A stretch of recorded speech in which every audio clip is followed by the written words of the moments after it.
Japan claimed sovereignty over Tokdo in its latest version of Teacher's Guidebook. 我が国の歴史について、領土の問題についてしっかりとね、考え方を持たなければいけないということは当然ありますしね。Korea-Japan relations are facing a crisis just months after the two sides welcomed a new era. Find out what Japan's intentions are and how Korea is dealing with the issue.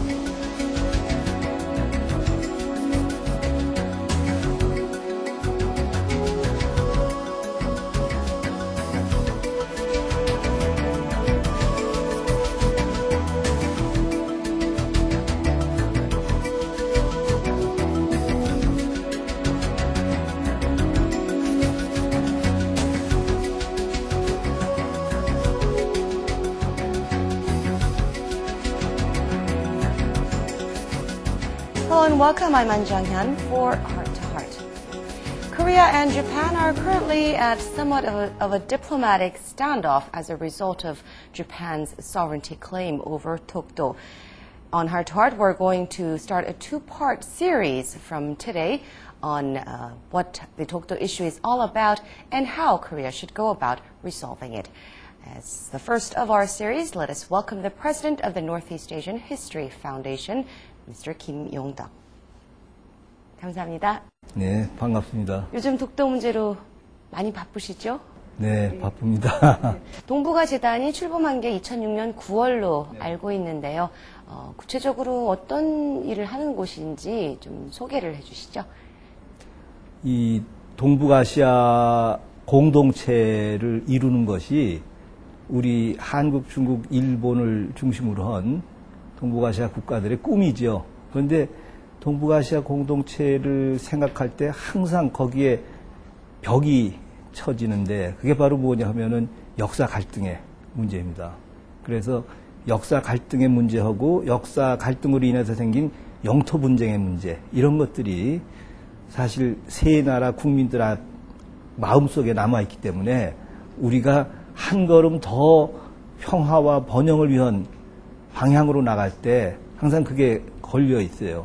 그래서 저희 동북아 역사재단에서는 그런 역사 갈등의 문제를 어떻게 풀어갈 것인가 하는 연구를 하고 또 그 실체를 밝히고 그래서 앞으로 동북아시아의 평화와 번영을 위한 길을 모색하자 하는 것이 저희의 목표고 그런 방향으로 일을 하고 있습니다. 그러니까 독도 영유권 명기 문제도 바로 거기에 속하는 게 되겠네요. 이건 역사적 갈등에. 네. 예. 바로 그런 면에서 저희가 그 일을 하고 있습니다. 지난 14일이었습니다. 일본 정부가 중학교 교사들의 수업 지침서죠. 학습 지도 요령 해설서에 처음으로 독도 영유권을 명기를 했는데 어떤 내용이 담겨 있는지 좀 상기를 시켜주십시오. 원래 이제 그 해설서에는 일본의 영토와 영역에 대해서 가르쳐라 하는 항목이 있습니다.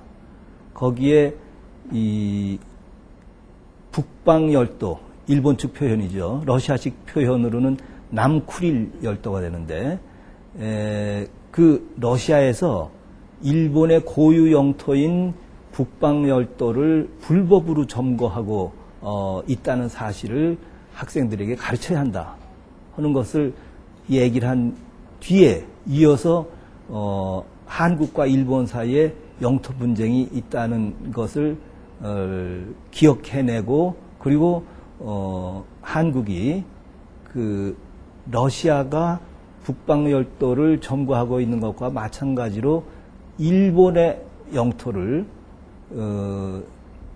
점거하고 있다 하는 것을 가르칠 필요가 있다. 그렇기 때문에 결국 그 독도는 일본의 고유한 영토다 하는 표현만 직접적인 걸 뺐지 사실상 북방열도와 마찬가지로 우리의 영토인 것을 가르쳐야 한다 하는 것은 일본의 고유 영토라고 하는 것을 우회적으로 설명한 것이죠. 그렇기 때문에 그것은 그 우리가 도저히 받아들일 수 없다는 데서 이제 우리의 반대가 나온 겁니다. 그렇게 중학교 교사들의 학습 지도 요령에 독도 영유권 문제가 명기되었다는 것은 어떤 의미가 됩니까? 일단 학생들에게 그게 그대로 전달이 된다는 얘기겠죠? 그걸 좀 명확히 할 필요가 있어요. 어떤 그 한국 지식인들 중에도 일본 교과서 보니까 독도가 일본 땅으로 돼 있던데 왜 지금 와서 그렇게 우리가 흥분하느냐 하는데, 지금까지는 일본의 교과서에 그 독도를 반드시 넣어라 하는 지침은 없었어요. 그러니까 출판사 또는 그 교과서 집필자의 의도에 따라서 독도를 일본영으로 넣어서 그걸 가르치는 책도 나온 거죠. 근데 지금은 뭐가 문제냐면은 일본 문부과학성이라는 데서 중학생들에게 이 독도가 일본의 영토인 것을 가르치도록 해달라 하는 걸 넣은 겁니다. 그러니까 일본은 사실 그 다 아시다시피 그 문부과학성에서 그걸 지시하면은 감히 출판사에서 그걸 어기고 안 낼 수가 없죠. 그렇기 때문에 이제는 일본의 모든 교과서에 이것이 실리게 되는구나 하는 것을 우리가 충분히 예상할 수가 있는 겁니다. 그러니까 일본이 공식적으로 자라나는 학생들에게까지 이걸 교육을 시키겠다 하는 것이기 때문에 이전과는 상당히 다른 차원의 뭐 도발이면 도발이라고 할 수 있겠죠. 네. 또 고등학교 학습 지도 요령 해설서에도 독도 영유권 문제를 명기할 예정이라고 하던데요. 현재 어느 정도 진행이 된 상황입니까? 그건 저희가 지금 모니터링을 하고 있는데 아직 확실한 날짜는 안 나오고 있어요. 그런데 보통 일본에서 중고등 교육은 일관해서 가거든요.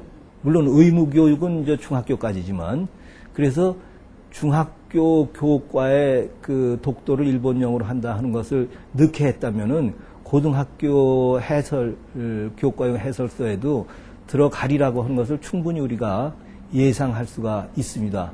빠르면은 다음 달, 늦어도 금년 말까지는 어떤 일본의 방침이 나오지 않을까 이렇게 보고 있습니다. 사실 이 새 학습 지도 요령이 적용이 된 해가 2012년 아닙니까? 하지만 일본 정부는 그때까지 기다리지 않고 내년부터라도 독도가 일본 영토라는 것을 가르치겠다 하고 있는데, 그런 이유가 있을까요? 그건 아마도 지금 일본의 국민 정서랄까 또는 정치적인 의도에서 나온 것 같아요. 왜 그러냐면 우리가 상식적으로 생각할 때 2012년 교과서에서 이걸 넣도록 하라 했으면은 그때까지 가만히 있으면 되는 거죠. 더군다나 한국과 일본 간의 우호를 생각하면서. 그런데 당장 가르쳐도 좋다 한 것은 지금 일본 국민의 정서가 그쪽으로 모여가고 있다는 것을 정치적으로 이용하려는 것이 아닌가, 그렇게 저는 생각을 하고 있습니다. 일본 같은 경우는 영토 분쟁을 겪고 있는 게 한국만이 아닙니다. 아까 말씀하신 러시아도 있고 또 중국과도 영토 문제가 있는데, 이렇게 주변국과의 영토 문제가 끊이지 않는 이유가 어디에 있을까요? 제일 중요한 것은 그 일본이 그 대국의식이라고 할까요? 큰 나라가 되겠다는 의식, 이것이 상당히 강하죠. 그렇기 때문에 러시아가 자기네가 옛날 그 점유했던 땅을 러시아에게 점거당하고 있다, 이런 것은 러시아에 비해서 2등 국가라고 하는 의미를 스스로 만들어가고 있어요. 꼭 그런 것도 아니지만 사실은. 그리고 이제 중국과의 영토 분쟁은 오히려 거꾸로예요. 중국이 자기 땅이라고 하는 섬을 일본이 지금 실효적 지배를 하고 있는 그런 그 형국이죠. 그런데 다 그런 것들이 그런 그 일본의 대국의식이라고 하는 게 바탕에 깔려 있고, 또 하나는 실제로 그 섬을 일본이 자국 영토로 한다고 하면은 해양 영역이 굉장히 넓어져요. 그리고 지하 자원, 해저 자원의 문제라든가 이런 것들이 그 다 일본 쪽으로 유리하게 가게 되기 때문에 그런 면에서도 일본이 이걸 생각한다고 볼 수가 있고, 또 하나는 일본의 그 보수 정당의 정치적인 기반과 관련이 있다고 보겠죠. 그 보수 정당의 기반은 역시 일본의 과거를 미화하고 과거를 자랑스럽게 생각하려는 이런 국민의식, 이걸 그 부추겨서 자기들의 표로 전환시키기 위한 시도라고 볼 수 있겠죠. 사실 뭐 한일 두 나라 정상이 만나서 새로운 한일 시대를 열자 하고 합의를 한 게 채 몇 달이 되지 않는데 이런 상황에서 굳이 이 독도 영유권 문제를 명기해서 또 한일 관계를 껄끄럽게 했다는 자체에 대해서는 현재 일본 정부가 국민들의 지지도를 많이 얻고 있지 못하기 때문에 또 국민들의 지지를 조금 더 사기 위해서라는 그런 이야기들도 있던데요. 네, 그 정확한 그 표현이신데요. 그거를 조금 더 부연 설명한다고 하면은 지금 자민당 정권이 아니고 다른 정권이었다면 아마 모르겠어요. 근데 지금 자민당 정권이 계속해서 집권하고 있는 한에 있어서는 아마도 굉장히 어려웠을 거예요. 이걸 바꾸기가. 왜 그러냐 하면은 이미 고이즈미 정권 때 이 교육을 갖다가 그 보수적인 성향으로 그 해 가야지 일본의 국민의식이 통일이 되고 어린이들이 좀 더 그 집중적인 교육을 받게 된다 해서 이미 2006년에 교육기본법이라고 하는 걸 만들었어요. 그리고 이제 2007년에 학교교육법이라고 해서 무엇을 어떻게 가르쳐야 할 것인가 하는 기본적인 방향을 정했죠. 그리고 이제 2007년에 해양기본법이라고 하는 것도 같이 만들어갖고 일본은 앞으로 바다로 나아갈 때 좀 더 적극적으로 나아가야 한다. 그래서 해양 개발본부 이름은 지금 정확치는 않은데요. 그 본부장이 바로 일본 총리예요. 그 정도로 지금 일본이 해양으로 나아가야 한다는 것을 명분으로 내걸고 있었거든요. 그러니까 그 방향에 따라서 2008년도 초에 그 중학교 사회과 지도 요령이라고 하는 게 나왔는데 그때 넣으려고 하다 못 넣었다는 거 아니에요?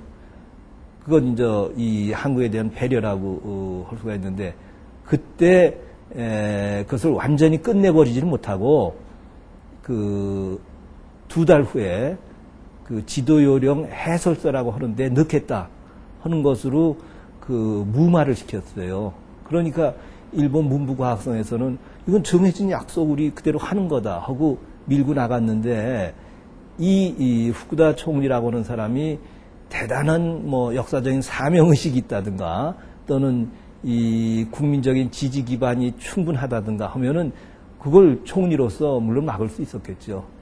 그런데 이분 자신도 기본적으로 보수 성향이고 정권의 기반도 약하고 또 역사적인 소명의식이라고 하는 것은 조금 또 덜 갖고 있는 것 같아요.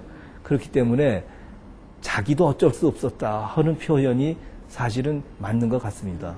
그렇죠. 실제로 뭐 후쿠다 총리는 때이른 휴가에 들어간 상태고 일본 정부는 오히려 한국 정부에게 냉정하게 대응하라고 얘기를 하고 있고 유일하게 비판의 목소리가 나오는 곳이 제1야당인 민주당인 걸로 알고 있는데 그쪽 상황은 어떻습니까? 그 민주당은 사실은 기본 방향은 같아요.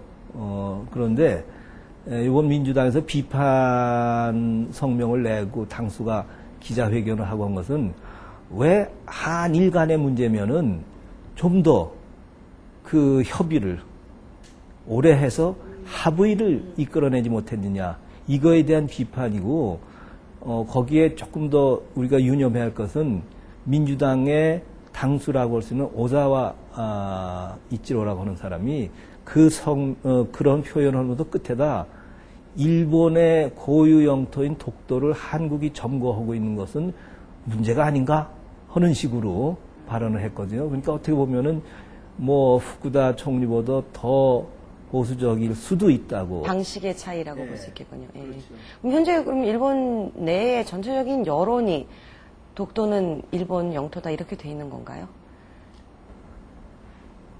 거의 그렇다고 봐야겠죠. 그러니까 일본이라고 하는 나라가 이제 좀 특이한 국민성을 갖고 있는 나라이기 때문에 가령 일본 내에서 다른 거 예를 들어 무슨 뭐 우리가 잘 아는 일본군 위안부 문제라든가 이런 게 나오면 반대 소리 많아요. 또 그 길에서 그걸 데모하고 다니고 해도 그 사람들이 무슨 신체적인 위협을 느끼고 그러지는 않는데 근데 이런 영토 문제 이런 거가 생기면은 완전히 그 반역자, 나라를 배반하는 사람, 이런 식으로 몰아치거든요. 그렇기 때문에 보통 용기 있는 사람이 아니면은 또 일본 내에서 그냥 살 생각이면은 그런 얘기를 그 과감하게 공개적으로 못하는 것이 일본의 현실입니다. 그럼 왜 일본이 그런 주장을 하는지를 따져보도록 하겠습니다. 일단은 독도가 일본 영토라고 발언을 하기 시작한 게 그리 오래되지 않습니다. 사실 뭐 길어야 지난 100년인데 지난 100년간 이 독도 뭐 도발이라고 할 수 있으면 도발이라고 할 수 있겠는데 도발의 이 분쟁의 역사에 대해서 잠시 좀 짚어주십시오. 왜 이렇게 시작이 됐는지. 그 보통 일본에서 1905년에 그 독도는 일본 땅이 됐다 하고 얘기를 하는데 사실은 역사적으로 그 지도라든가 이런 데에서 그 독도를 일본 땅처럼 하려는 시도는 좀 있어요. 전혀 없지는 않습니다. 그런데 1905년이란 게 왜 중요하냐 하면은 그 전에 거슬러 올라가서 1877년에 태정관이라고 일본 표현은 나조강이라고 하는데 영어로는 스테이트 카운슬이라고 번역을 합니다. 가장 상위에 있는 기관이죠. 거기에 어느 일본 어민이 그 독도의 그 소유권에 대해서 문의를 한 적이 있어요. 그런데 그 태정관에서 울릉도 독도는 우리나라와 관련이 없는 땅이라고 하는 것을 명심하라. 뭐 분명히 밝혀준 적이 있어요. 그 이상 더 명확한 증거가 없는데 그런데 1905년에 그때가 이제 러시아하고 전쟁을 할 때고 한국이 그 전쟁의 와중에 들어서 거의 외교적인 발언권을 행사하기 어려울 때인데 그 일본의 어느 어민이 아마도 그건 뒤에서 이 사주를 받아서 한 것 같기도 한데 그 독도의 그 개발권 또 독도를 일본 영토로 하는 게 어떤가 하는 문의를 했을 때 그거를 일본 중앙정부가 아니라 시마네 현이라고 하는데 그 고시로 시마네 현의 공지 사항으로 해갖고 독도는 일본 땅으로 편입을 하겠다. 해서 1907년부터 일본 땅으로 이제 편입을 한 거예요. 그런데 다 아시겠지만 1905년부터 일본이 한국의 외교권을 뺐었잖아요. 그러니까 사실상 거기에 대해서 한국이 발언할 이 발언의 창구를 다 막아버린 상태에서 그대로 일방적으로 일본의 땅이라고 한 거죠. 그 후는 뭐 1945년까지 그대로 계속 되다가 1951년에 이제 샌프란시스코 강화 조약이 맺어지는데 거기도 재밌어요.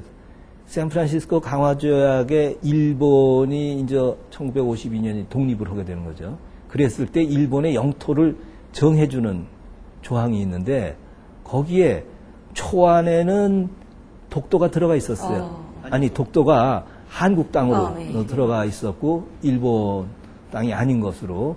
그래서 그런 초안이 몇 번 가다가 마지막 그 결정문에 그 독도가 이상하게 빠져버렸어요. 나왔던 독도가.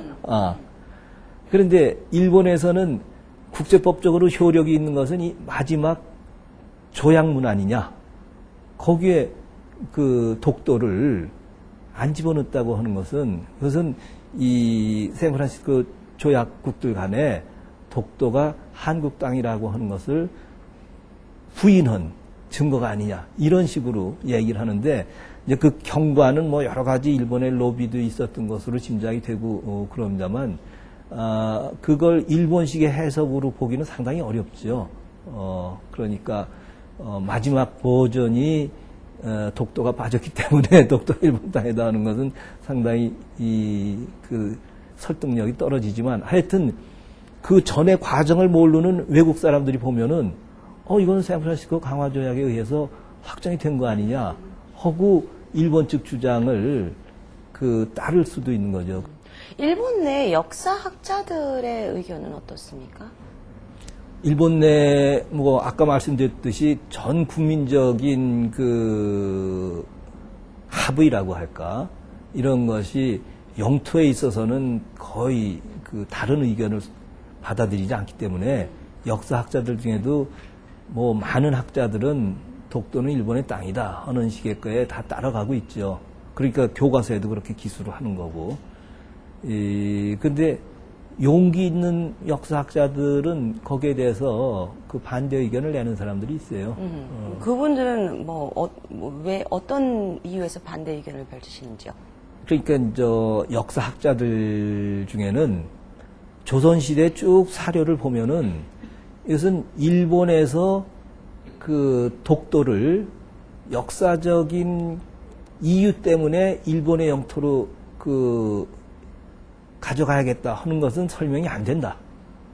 그건 이제 제대로 한문을 읽는 사람들이 그런 얘기를 하고, 또 아까 얘기했던 그런 태정관의 지령 이런 것을 볼 때 일본이 독도를 자국 영토로 하기는 어렵다 하는 얘기를 하는 겁니다. 동북아 역사재단에서는 이 독도 문제의 올바른 국내 인식도 그렇고 국제적인 인식을 위해서 어떤 활동을 하고 계십니까?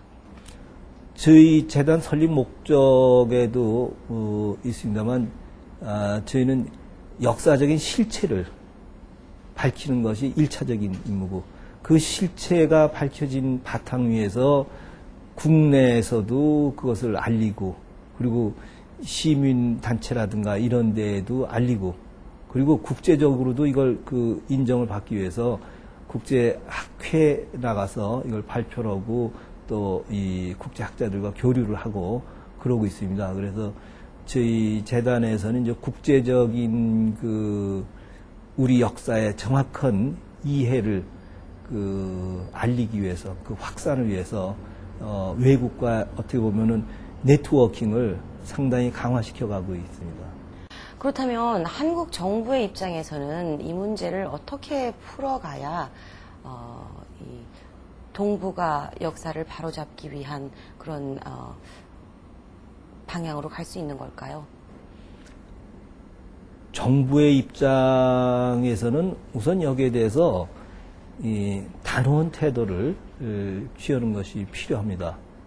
무슨 뜻이냐면은 일본 사람들에게 또는 이 문제에 관심을 갖고 지금까지 지켜온 서양 사람들에게도 한국은 그러다가 다른 이슈가 또 생기면은 그걸 잊어버리고 그냥 넘어가 버린다 이러는데, 이런 영토 영역에 관한 문제는 단호한 입장을 갖고 거기에 대처해 나가야 한다고 생각하는데, 그 첫째는 뭐냐면은 일본은 자꾸 이것을 분쟁 지역으로 이 카테고라이즈를 하려고 하는데, 우리는 한국의 영토 문제이기 때문에 분쟁이 존재하지 않는다 하는 단호한 태도가 필요하죠.